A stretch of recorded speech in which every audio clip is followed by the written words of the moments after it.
Welcome to lesson 4, where we're going to evaluate the performance of our newly trained model.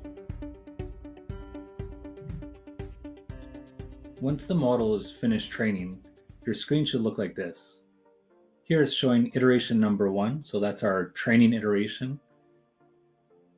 It's telling me that the training is finished, and it provides me the date and the time, as well as the food domain. So you'll remember we selected that as part of our options during the training setup.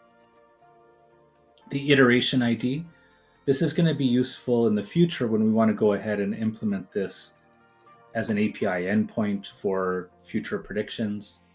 And then finally, just the classification type, we have single tag per image. We can see the performance of our model is pretty good.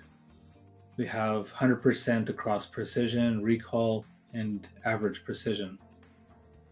If I go and increase the probability threshold, I'm going to actually increase the precision. And at some point, we're going to see the recall fall away. There we go.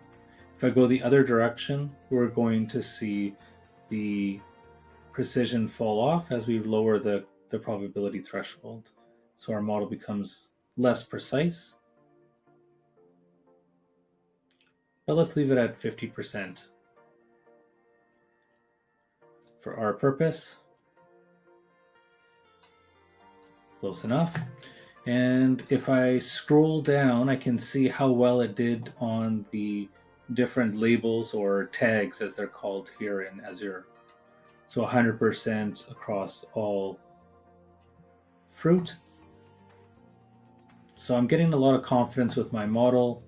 As a last test, let's go to predictions and do some quick tests here. So I'm going to click on quick test. I'm going to browse some local files. I'm going to go into my test data set. Let's go with a golden apple, and let's choose one with a mark on it and see if that confuses it. Okay, golden apple, prediction 47%. Granny Smith, so it almost got confused here, but it got golden apple just by 1%, a little bit more than 1%. Okay, excellent. Let's try an easier one for our test here. Let's go with a red apple and see if I can't identify that. Red apple, 85%. Lemon, 8.3%. I guess there might be, it's a lighter color red apple, so maybe it's somehow getting the lemon in there, but really it's quite confident. 85% it's a red apple. So working pretty good. And let's just try one last one. Let's try out the delicious apple. I can see here delicious apple has a little bit different shape and color. There we go, 99%. Okay, so very confident in that one. Excellent.